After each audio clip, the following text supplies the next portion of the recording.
Hello student, good morning. Welcome back to another video. આપણે અત્યારે cancer નામનો જે બિનચેપી રોગ છે અથવા તો આપણે એવું કહી શકીએ ભયંકર રોગમાંનો એક જેનું નામ છે કેન્સર, જેના વિશે આપણે અત્યારે ભણી રહ્યા છીએ.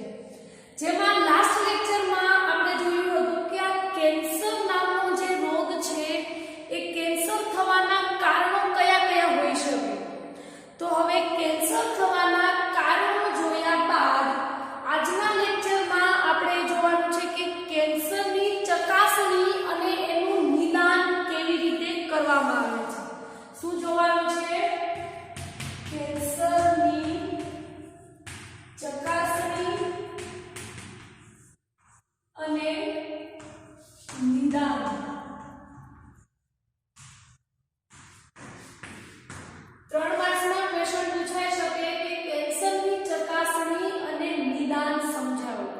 કારણ કે મેં તમને જ્યારે કેન્સર ટોપિક ચાલુ કર્યો હતો ત્યારે જ જણાવ્યું હતું કે આ જે ટોપિક છે એ એઇડ્સની જેમ ખૂબ જ લાંબો છે, તો 4 માર્ક્સમાં આખો પૂછાવો પોસિબલ નથી. એટલા માટે આ જે ટોપિક છે એને પાર્ટ પાડીને પૂછી શકે. જેમ કે આપણે એક્ઝામ્પલ લઈએ, ગાંઠની વ્યાખ્યા આપી, તેના પ્રકારો, યા તો કેન્સર થવાના કારણો પૂછી શકે, યા તો કેન્સરની ચકાસણી અને નિદાન કેવી રીતે કરવામાં આવે છે, આવી રીતે પણ ક્વેશ્ચન આવી શકે. તો આપણે સ્ટાર્ટ કરીએ કેન્સરની ચકાસણી અને નિદાન. નોર્મલી જોવા જઈએ તો કેન્સર જે છે એ સમયસર વહેલા ઓળખાઈ જાય એ ખૂબ જ જરૂરી છે. શા માટે જરૂરી છે?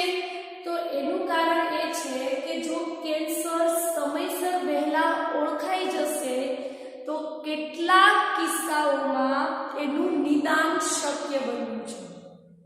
આપણે જોઈએ તો તમે કદાચ એવો વર્ડ સાંભળ્યો હશે કે કેન્સર ફર્સ્ટ સ્ટેજમાં છે, સેકન્ડ સ્ટેજમાં છે. એનો મતલબ શું થાય? તો ફર્સ્ટ સ્ટેજમાં જ્યારે કેન્સર હશે ત્યારે શું થશે કે આપણા શરીરની હજી અંદર સામાન્ય કોષોનું પ્રમાણ હશે. હજુ એ સમયે શું થતું હશે કે કેન્સરના કોષો વૃદ્ધિ પામવાનું શરૂ કરે છે, અથવા તો એવું કહી શકીએ કે હજી વિભાજનની પ્રક્રિયા શરૂ કરે છે. અને એ સમયે જો કેન્સર ઓળખાઈ જશે તો કેટલાક કિસ્સાઓમાં એનું નિદાન શક્ય બની જાય.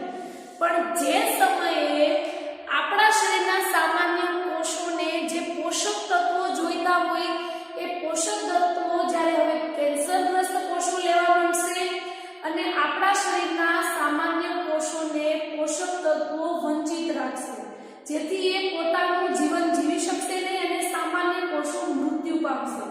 જેથી હવે આપણા શરીરમાં કેન્સરગ્રસ્ત કોષોનું જ પ્રમાણ હશે.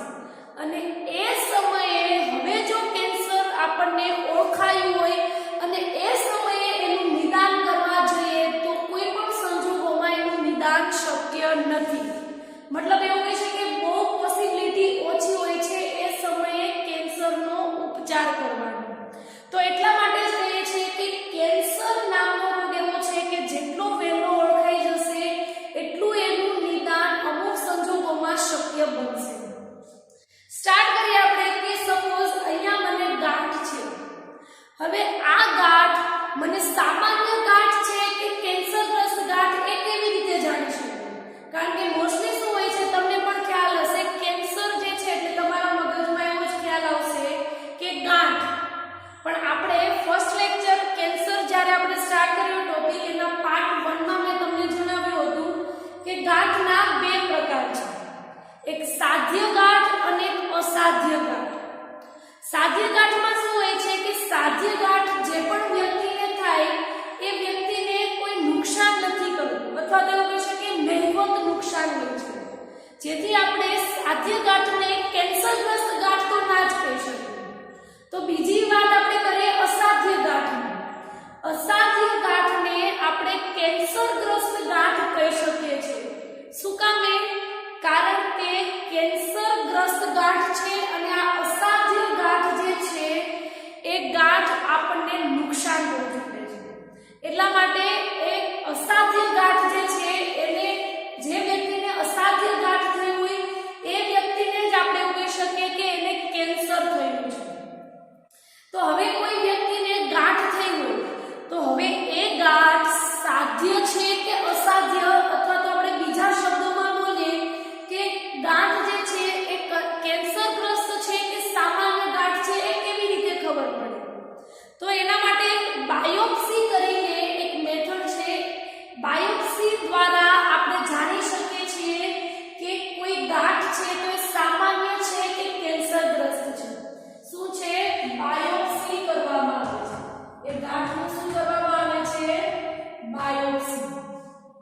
બાયોપ્સીનો આપણે મતલબ જોઈએ તો અહીંયા બાયોનો મતલબ થાય જીવંત પેશી. શું થાય? જીવંત પેશી. વર્ડ પરથી કદાચ તમને સમજાઈ ગયું હશે કે બાયોપ્સીમાં શું કરવામાં આવશે. આપણે જોઈએ કે સપોઝ અહીંયા ગાંઠ થઈ છે તો શું કરવામાં આવશે? આ ગાંઠ જે છે એના પેશીનો એક પાતળો છેદ લેવામાં આવશે અને એ પેશીના પાતળા છેદને અભિરંજિત કરવામાં આવશે. અભિરંજિત શું કામે કરવામાં આવે? તો તમે ધોરણ 11 માં પ્રેક્ટિકલ કર્યા જ હશે. એમાં તમે જોયું હશે કે કોઈ પણ સ્લાઇડ આપણે જ્યારે માઇક્રોસ્કોપમાં પ્રોપર જોવી હોય તો એના માટે આપણે અભિરંજિત કરવું પડે. તો આપણે એને માઇક્રોસ્કોપમાં એ સ્લાઇડને સરખી રીતે પ્રોપર જોઈ શકીએ. એના જે વિચ્છેદન જે છે એ બધી અંતસ્થ રચના આપણે સરખી જોઈ શકીએ. તો એટલા માટે અહીંયા પણ શું કરવામાં આવશે? તો અહીંયા એ જે ગાંઠની જે પાતળો પેશીનો છેદ લઈ અને એને અભિરંજિત કરવામાં આવશે અને ત્યારબાદ પેથોલોજિસ્ટ દ્વારા શું કરવામાં આવશે? તેનો અભ્યાસ કરવામાં આવે છે અને જેને આપણે હિસ્ટોપેથોલોજીકલ તરીકે પણ ઓળખીએ છીએ. તો પ્રક્રિયા જોઈએ. બાયોપ્સીમાં શું કરવામાં આવશે? જે જગ્યાએ ગાંઠ થઈ હોય એ ગાંઠનો પેશીનો પાતળો છેદ લેવાનો છે. પેશીનો પાતળો છેદ લેવાનો છે. પેશીના પાતળા છેદ લીધા બાદ એને શું કરવાનું છે? અભિરંજિત. અને અભિરંજિત કર્યા બાદ શું કરવામાં આવશે? પેથોલોજિસ્ટ દ્વારા તેનો અભ્યાસ કરવામાં આવશે કે એ ગાંઠ સામાન્ય પ્રકારની છે કે કેન્સરગ્રસ્ત પ્રકારની છે. એ અભ્યાસ કોણ કરશે? પેથોલોજિસ્ટ. પેથોલોજિસ્ટ દ્વારા અભ્યાસ કરવામાં આવશે અને જેને આપણે હિસ્ટોપેથોલોજીકલ પણ કહીએ છીએ. તો તેને આપણે હિસ્ટોપેથોલોજીકલ પણ કહીએ છીએ. અહીંયા પેથોલોજિસ્ટ દ્વારા અભ્યાસ કરવામાં આવે છે એને આપણે હિસ્ટોપેથોલોજીકલ નથી કહેતા. આ જે બાયોપ્સી જે છે એ પ્રક્રિયાને પણ આપણે હિસ્ટોપેથોલોજીકલ કહીએ છીએ. શું કામે આપણે મતલબ જોઈએ તો હિસ્ટોનો મતલબ થાય પેશી અને પેથોલોજીકલનો મતલબ થાય બીમારીનો અભ્યાસ.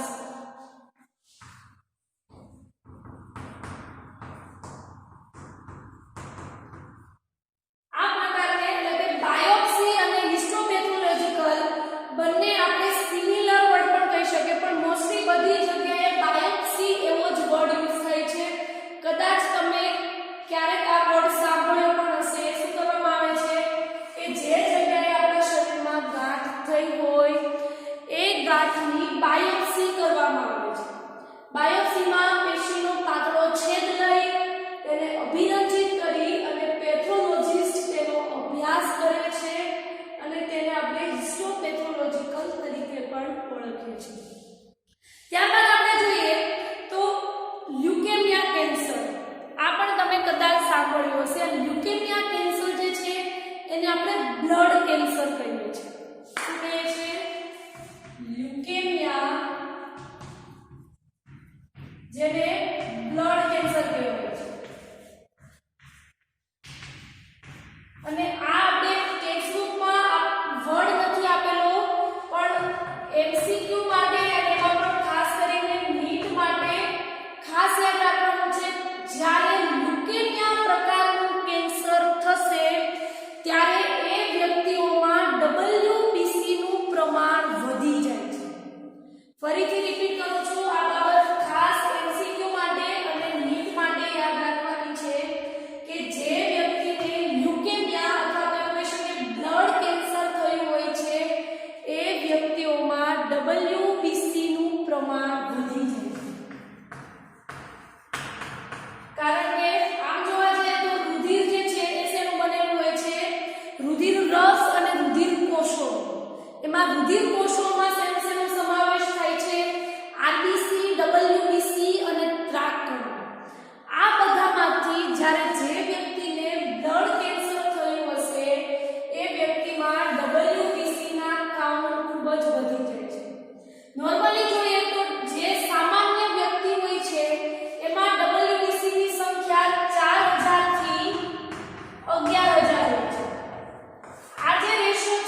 લ્યુકેમિયા અથવા તો બ્લડ કેન્સર થશે ત્યારે આ WBC જે છે એની સંખ્યા લાખોમાં પહોંચી જાય છે.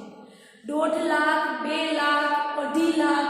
જ્યારે ફર્સ્ટ સ્ટેજમાં હશે ત્યારે હજારોની સંખ્યામાં હશે, પણ જ્યારે બ્લડ કેન્સર વધતું જશે ત્યારે એનું જે કાઉન્ટ છે એ લાખોની સંખ્યામાં પહોંચી જાય છે.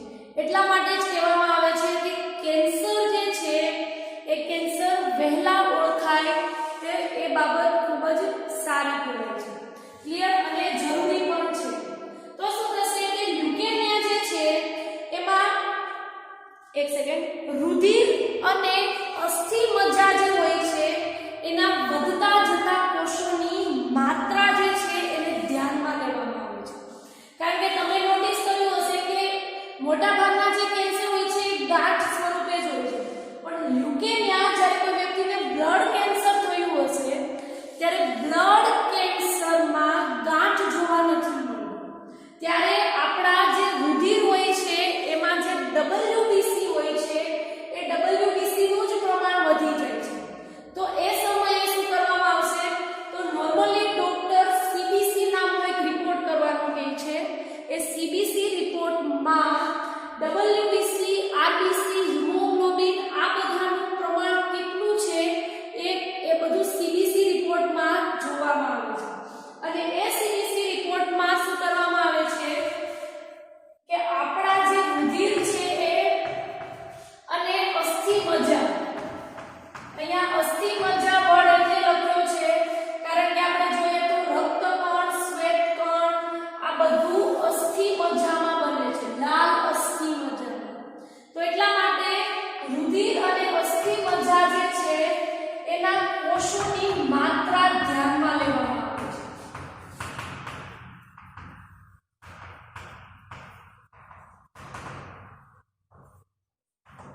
શું થશે? કારણ કે મેં હમણાં શું કીધું હતું કે એના જે 4,000 થી 11,000 ની વચ્ચેના કાઉન્ટ હોવા જોઈએ, એના બદલે એના કાઉન્ટ લાખોની સંખ્યામાં પહોંચી જાય છે. તો જ્યારે લ્યુકેમિયા પ્રકારનું કેન્સર થયું હશે ત્યારે એને કઈ બાબતો ધ્યાનમાં લેવામાં આવશે? તો ત્યારે રુધિરની અંદર અને અસ્થિ મજ્જામાં કોષોની માત્રા કેટલી છે એ બાબત ધ્યાનમાં લેવામાં આવશે. ત્યારબાદ આપણે જોઈએ રેડિયોગ્રાફી. આ પણ ખૂબ જરૂરી છે. રેડિયોગ્રાફી શું કામે જરૂરી છે એ આપણે જોઈએ. તો તમે એવું પણ સાંભળ્યું હશે કે ઘણા કેન્સર હોય છે, જેમ કે ફેફસાનું કેન્સર, લીવરનું કેન્સર, ગુજરાતીમાં આપણે યકૃતનું કેન્સર કહીએ છીએ. તો આ બધા કેન્સરની ગાંઠો તો જો ફેફસાનું કેન્સર હશે તો એ બધું ફેફસાની અંદર હશે, બહાર તો એવું કંઈ જોવા નહીં મળે. લીવરનું, યકૃતનું કેન્સર હશે તો એ બધું યકૃતની અંદર હશે. મતલબ આપણી બાહ્ય દેખાવમાં એટલો પ્રોબ્લેમ નથી થતો. તો આપણે બાયોપ્સીની વાત કરીએ તો બાયોપ્સીમાં શું થાય છે કે આપણને આપણી બોડીની બહાર એક ગાંઠ દેખાતી હોય છે. જેમ કે અહીંયા ગાંઠ હોય, અહીંયા હોય, અહીંયા હોય, કોઈ પણ જગ્યાએ હોય. તો એ બહાર ગાંઠ દેખાતી હશે તો આપણે બાયોપ્સી કરી અને આપણે જોઈ લઈશું કે સામાન્ય પ્રકારનું છે કે કેન્સરગ્રસ્ત. પણ જ્યારે ફેફસાનું કેન્સર હોય, યકૃતનું કેન્સર હોય ત્યારે શું કરવામાં આવશે? તો ત્યારે એક્સ કિરણોનો ઉપયોગ કરવામાં આવશે. ત્યાં તો તમે ઘણી વખત મૂવીમાં નામ સાંભળ્યું હશે, CT સ્કેન અને MRI. આ ત્રણે ત્રણ વર્ડ કદાચ તમે સાંભળ્યા જ હશે. હવે આ ત્રણે ત્રણ વર્ડને આપણે ડિટેલમાં જોઈએ એ પહેલા વિડિયો થોડી વાર માટે પોઝ કરું છું.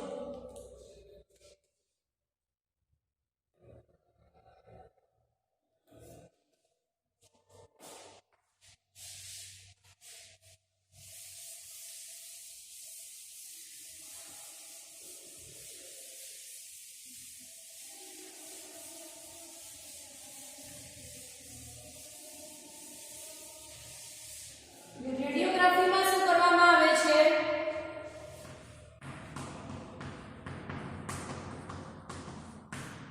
રેડિયોગ્રાફીમાં એક્સ કિરણોનો ઉપયોગ, ત્યારબાદ CT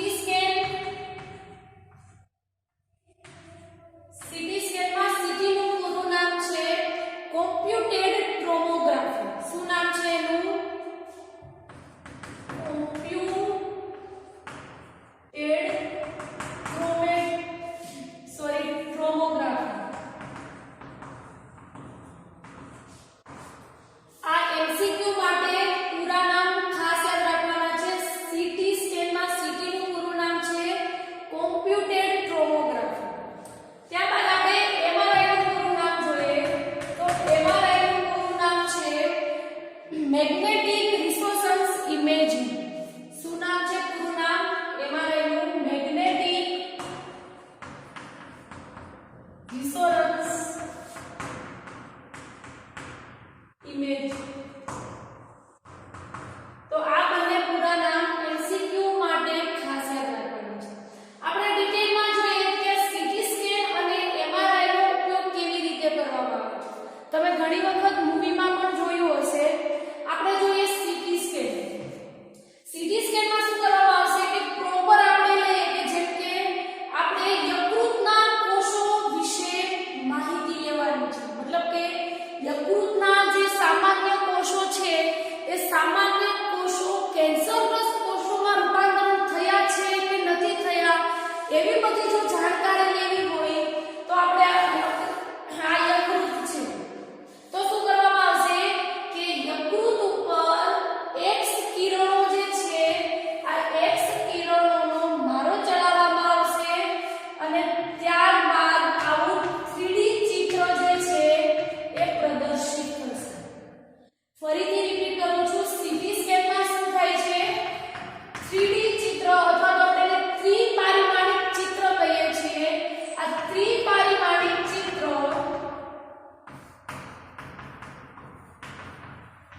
પ્રદર્શિત થાય છે.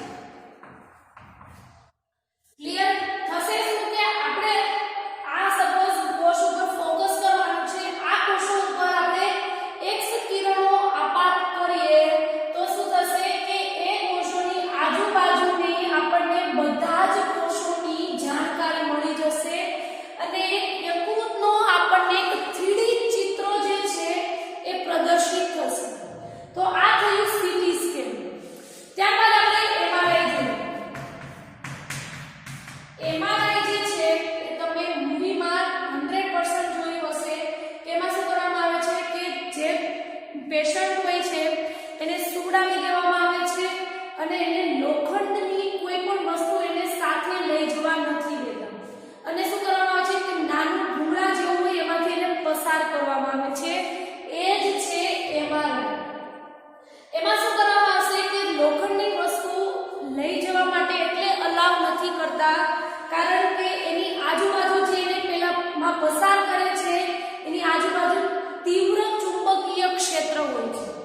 એટલા માટે જે પણ કોઈ વ્યક્તિનું એમઆરઆઈ કરવામાં આવે છે એને લોખંડની વસ્તુ યા તો એવી જે ચુંબક સાથે ચોટી જતી હોય એવી વસ્તુઓને લઈ નથી જવા દેતા. શું કામ? એનું કારણ છે કે ત્યાં તીવ્ર ચુંબકીય ક્ષેત્ર હોય છે અને ત્યારબાદ ત્યાં તીવ્ર બિન આયનિક કિરણો જે છે એને ત્યાં ઉપયોગ કરવામાં આવે છે. એમઆરઆઈમાં શું કરવામાં આવે છે? જેવી રીતે આપણે સીટી સ્કેનમાં જોઈએ તો સીટી સ્કેનમાં એક્સ કિરણોનો ઉપયોગ કરવામાં આવે છે. એવી રીતે એમઆરઆઈ જે છે એમાં યુવી કિરણોનો ઉપયોગ કરવામાં આવે અથવા તો આપણે કહી શકીએ બિન આયનિક કિરણો જે છે એ ત્યાં વપરાય છે. અહીંયા એમસીક્યુ માટે અહીંયા એક ખાસ લખવાનું છે કે એમઆરઆઈ જે છે એમાં કયા કિરણો વપરાય છે તો એમાં આન્સર આવશે બિન આયનિક કિરણો એટલે કે યુવી કિરણો જે છે એનો ઉપયોગ થાય છે. યુવી કિરણો વર્ડ નહીં યાદ રાખો તો ચાલશે પણ બિન આયનિક કિરણો વર્ડ ભૂલવાનો નથી કારણ કે સીટી સ્કેનમાં એક્સ કિરણોનો ઉપયોગ થાય છે. એમઆરઆઈમાં બિન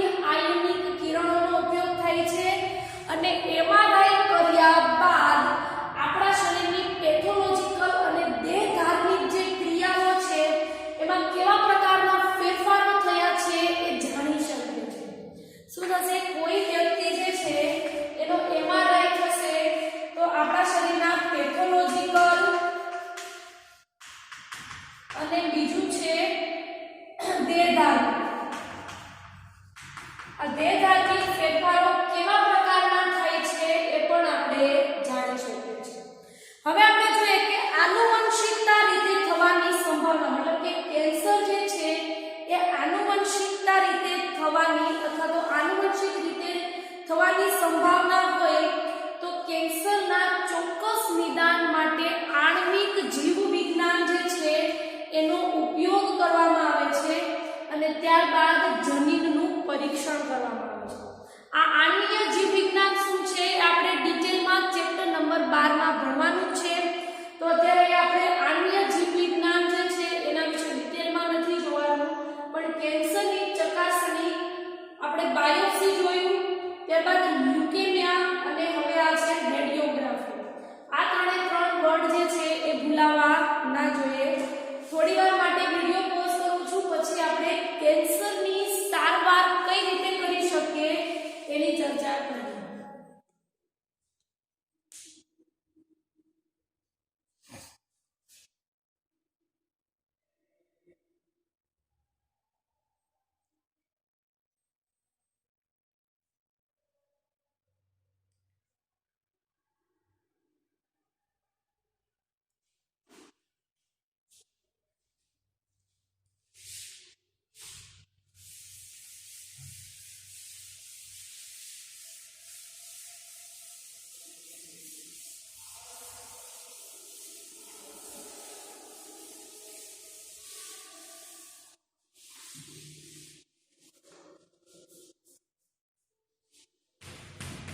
કેન્સરની સારવાર.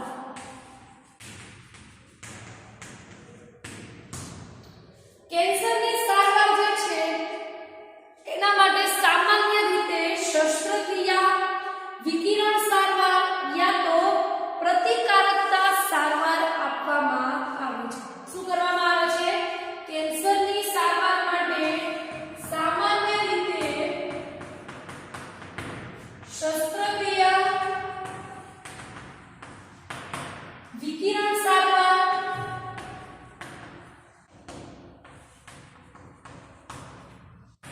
યા તો ત્રીજું છે પ્રતિકારકતા સારવાર આપવામાં. આ ત્રણ એમસીક્યુ માટે ભૂલાવું ના જોઈએ. એ રીતે પૂછાઈ શકે નીચેના પૈકી કઈ રીતે કેન્સરની સારવાર આપવામાં આવે છે? તો શસ્ત્રક્રિયા સારવાર, વિકિરણ સારવાર અને પ્રતિકારકતા સારવાર. આપણે પહેલા જોઈએ કે વિકિરણ સારવારમાં શું કરવામાં આવશે. શું જોઈએ આપણે ડિટેલમાં? વિકિરણ સારવાર. વિકિરણ સારવાર જે છે એમાં શું કરવામાં આવશે કે જે ગાંઠ છે, આપણે એક્ઝામ્પલ લઈએ કે મને અહીંયા ગાંઠ થઈ છે, તો શું કરવામાં આવશે કે જે ભાગમાં ગાંઠ થઈ છે, અહીંયા આપણે એક્ઝામ્પલ લીધું કે અહીંયા ગાંઠ થઈ છે, તો શું કરવામાં આવશે કે એ ગાંઠ જે ભાગ છે, જે ભાગમાં ગાંઠ થયેલી છે એ ભાગ સિવાયનો જે બીજો ભાગ છે એને કવર કરી દેવામાં આવશે અને માત્ર ખુલ્લો કયો ભાગ રાખવામાં આવશે કે જે ભાગમાં ગાંઠ થઈ છે એ ભાગને ખુલ્લો રાખવામાં આવશે અને બાકીનો જે ભાગ છે એને બધાને કવર કરી દેવામાં આવશે. અને ત્યારબાદ આપણે અહીંયા ડ્રો કરીએ કે આ હાથ છે, હાથમાં આ ભાગમાં ગાંઠ થઈ છે, તો શું કરવામાં આવશે? ગાંઠનો આટલો જે ભાગ છે એ ગાંઠના ભાગને ખુલ્લો રાખવામાં આવશે અને બાકીનો જે ભાગ છે એને કવર કરી દેવામાં આવશે. અને ત્યારબાદ શું કરવામાં આવશે? અને ત્યારબાદ વર્ડ અહીંયા શું આવેલું છે?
ચિકિત્સક ઔષધો.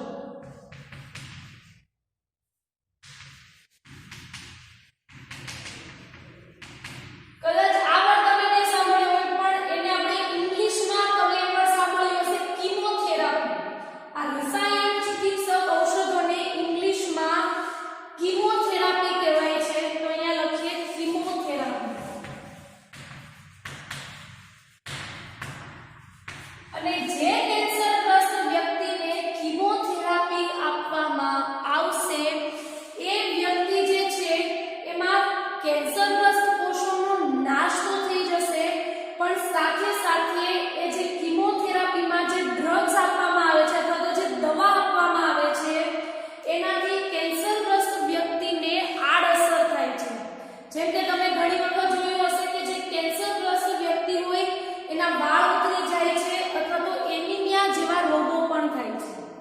અહીંયા ખાસ ધ્યાન આપવાનું છે કે જ્યારે કેન્સરગ્રસ્ત વ્યક્તિ હશે એને વિકિરણની સારવાર આપવામાં આવશે ત્યારે એને કોઈ એવી આડઅસર નહીં થાય કે વાળ ઉતરી જાય. પણ જ્યારે કેન્સરગ્રસ્ત વ્યક્તિને કીમોથેરાપી અથવા તો રસાયણ ચિકિત્સક ઔષધોની સારવાર આપવામાં આવશે ત્યારે કેન્સરગ્રસ્ત કોષો તો મરી જશે અથવા તો નષ્ટ થઈ જશે પણ સાથે સાથે શું થશે કે એની દવાઓની આડઅસર પણ થશે. જેમ કે વાળ ઉતરવા, એનિમિયા વગેરે જેવા રોગ થઈ શકે છે. તો આ જે છે કીમોથેરાપી અને આપણે અત્યારની ટેકનોલોજીમાં જેટલી પણ કેન્સરની સારવાર માટેની જેટલી પણ ટ્રીટમેન્ટ છે એમાંથી આપણે કહી શકીએ કે સૌથી બેસ્ટ કીમોથેરાપી છે. અને મોસ્ટલી 99% જે પણ કેન્સરગ્રસ્ત વ્યક્તિ હોય એને કીમોથેરાપી જ આપવામાં આવે છે. એટલે તમે જોયું હશે કે કેન્સરગ્રસ્ત વ્યક્તિ જે હશે એના વાળ ઉતરી જાય છે. આવા બધી પોસિબિલિટી જ્યારે કીમોથેરાપી આપવામાં આવશે ત્યારે થાય છે. એવું નથી કે કેન્સર થાય એટલે વાળ ઉતરવા માંડે. જ્યારે એ વ્યક્તિને કીમોથેરાપી આપશે ત્યારે જ એના વાળ ઉતરવાના શરૂ થાય છે. તો આપણે અહીંયા જોઈએ રસાયણ ચિકિત્સક ઔષધોમાં શું થશે? કેન્સરગ્રસ્ત કોષોનો નાશ થઈ જશે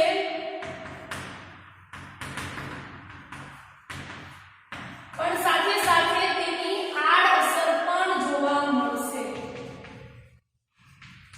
જેવી કે વાળ ઉતરવા અને બીજું છે એનિમિયા. અહીંયા એમસીક્યુ માટે ખાસ એ ધ્યાનમાં રાખવાનું છે કારણ કે આપણે જોયું અહીંયા કેન્સરની સારવાર માટે ટોટલ 3 મેથડ છે: શસ્ત્રક્રિયા, વિકિરણ અને પ્રતિકારક. તો આ ત્રણે ત્રણ ટ્રીટમેન્ટથી વાળ નથી ઉતરતા. એમસીક્યુ માટે એ યાદ રાખવાનું છે કે માત્ર કીમોથેરાપી જ્યારે કેન્સરગ્રસ્ત વ્યક્તિને આપવામાં આવશે ત્યારે જ તેના વાળ ઉતરવાના શરૂ થશે.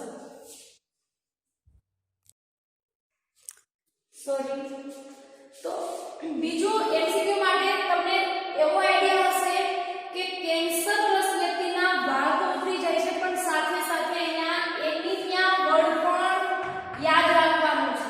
કારણ કે એમસીક્યુ એવી રીતે પણ પૂછાઈ શકે કે જ્યારે કીમોથેરાપી આપવામાં આવે ત્યારે નીચેના પૈકી દર્દીઓને કઈ આડઅસર જોવા મળે છે? તો તમે પહેલું એ જોશો વાળ ઉતરવા એટલે ડાયરેક્ટ ટીક માર્ક કરી દેશો.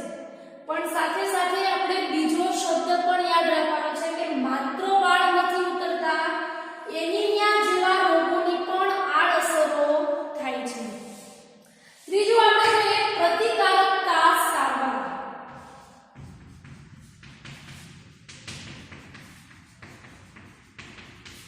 પ્રતિકારકતા સારવાર. પ્રતિકારકતા સારવારમાં શું કરવામાં આવશે? તો આ જે સારવાર છે એમાં જે દર્દીઓને કેન્સર થયું હોય એ દર્દીઓના શરીરમાં એક આલ્ફા ઇન્ટરફેરોન નામનો એક પદાર્થ જે છે એને એના શરીરની અંદર દાખલ કરવામાં આવે છે. જેથી શું થશે કે આપણા શરીરનું જે પ્રતિકાર તંત્ર જે છે, પ્રતિકારક તંત્ર એ સક્રિય થઈ જશે. ફરીથી રિપીટ કરું છું, આ જે પ્રતિકારકતા સારવાર જે છે એમાં શું કરવામાં આવશે? જે કેન્સરગ્રસ્ત વ્યક્તિ હશે એને એના શરીરમાં આલ્ફા ઇન્ટરફેરોન નામનો એક પદાર્થ પ્રવેશ કરાવવામાં આવશે, જેથી શું થશે કે જેવો એ આલ્ફા ઇન્ટરફેરોન આપણા બોડીની અંદર મતલબ કે કેન્સરગ્રસ્ત વ્યક્તિની અંદર પ્રવેશ કરશે એટલે એ કેન્સરગ્રસ્ત વ્યક્તિના શરીરનું પ્રતિકારક તંત્ર સક્રિય કરી દેશે. શું કરશે? આલ્ફા ઇન્ટરફેરોન. આ એમસીક્યુ માટે ખાસ યાદ રાખવાનું છે. આલ્ફા ઇન્ટરફેરોન પદાર્થ શરીરનું પ્રતિકારક તંત્ર સક્રિય કરી દેશે અને સક્રિય થશે એટલે જે ગાંઠ જે હશે એ ગાંઠના કોષો જે છે એને નાશ કરવામાં આ આલ્ફા ઇન્ટરફેરોન મદદ કરશે. તો શું થશે? એક સેકન્ડ. ગાંઠના કોષો જે છે એનો નાશ કરવામાં મદદ કરશે. તો આ થયું કેન્સરની સારવાર. આપણે ફરીથી રિવિઝન કરી લઈએ. સામાન્ય રીતે કેન્સરની સારવારમાં શસ્ત્રક્રિયા, વિકિરણ અને પ્રતિકારકતા જેવી સારવાર આપવામાં આવે છે. પેલો આપણે વિકિરણ સારવાર જોઈએ તો વિકિરણ સારવાર એવી રીતે આપવામાં આવશે કે જેથી માત્ર કેન્સરગ્રસ્ત કોષો જ નાશ પામે. આપણા શરીરના જે સામાન્ય કોષો હશે એને ઈજા ના થાય એવી વિકિરણ સારવારમાં ખાસ કાળજી લેવામાં આવે છે. ત્યારબાદ કિમોથેરાપી અથવા તેનું બીજું નામ છે રસાયણ ચિકિત્સક ઔષધો, જેમાં કેન્સરગ્રસ્ત કોષોનો નાશ થાય છે અને એની જે દવાઓ હોય છે, ડ્રગ્સ હોય છે, એનાથી એને લેવાથી આડઅસરો થાય છે, વાળ ઉતરવા, એનિમિયા વગેરે. ત્યારબાદ પ્રતિકારકતા સારવાર. પ્રતિકારકતા સારવારમાં આલ્ફા ઇન્ટરફેરોન નામનો પદાર્થ આ એમસીક્યુમાં ભૂલાવવું ના જોઈએ. આલ્ફા ઇન્ટરફેરોન નામનો એક પદાર્થ આપવામાં આવશે જે આપણા જે કેન્સરગ્રસ્ત વ્યક્તિ હશે એનું પ્રતિકારક તંત્ર સક્રિય કરશે અને ત્યારબાદ ગાંઠના કોષો જે છે એને નાશ કરવામાં મદદ કરશે. પણ આ બધી પોસિબિલિટી ક્યારે જોવા મળશે કે જ્યારે કેન્સર જે છે એને સમયસર અને વહેલા જ્યારે ઓળખાઈ જાય છે એ સમયે. જો વધુ પડતું કેન્સર જે છે મતલબ કે વધુ પડતું આગળ જતું રહેશે ત્યારે એવું પણ બની શકે કે આ સારવાર જે છે આમાંથી કોઈ પણ સારવાર એ વ્યક્તિને અસર ના થાય અને એનું નિદાન શક્ય ના પણ બને. તો આ બધી જે સારવાર છે એ 100% શ્યોર નથી કે કેન્સર મટાડી જ દે. તો અહીંયા ખાસ એ ધ્યાનમાં રાખવાનું છે. તો હવે આપણે જે આપણા અભ્યાસમાં ચેપી રોગ અને બિનચેપી રોગનો જે આપણે અભ્યાસ કરવાનો હતો એ અહીંયા પૂર્ણ થયો છે. પણ નેક્સ્ટ લેક્ચરમાં આપણે કેફી પદાર્થોને એના વિશે ડિટેલમાં જોઈશું. તો કેન્સર આપણા સિલેબસમાં એક જ બિનચેપી રોગનો અભ્યાસ કરવાનો હતો જેનું નામ છે કેન્સર, જેમાં આપણે જોયું કેન્સર જે છે મતલબ ગાંઠ. આપણે મોસ્ટલી એવું જ વિચારતા હોય કે ગાંઠ એટલે કેન્સર, પણ એમાં આપણે જોયું કે ગાંઠ બે પ્રકારની હોય છે. સામાન્ય પણ હોઈ શકે, કેન્સરગ્રસ્ત પણ હોઈ શકે. ત્યારબાદ આપણે જોયું કેન્સર થવાના કારણો કયા કયા હોઈ શકે.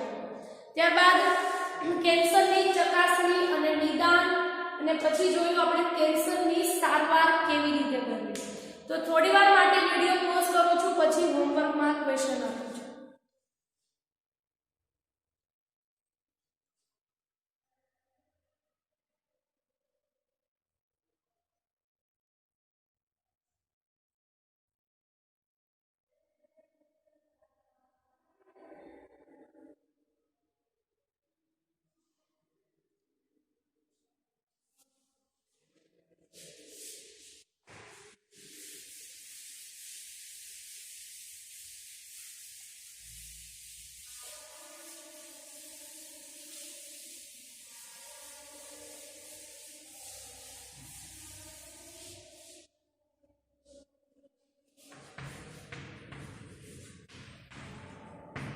હોમવર્કમાં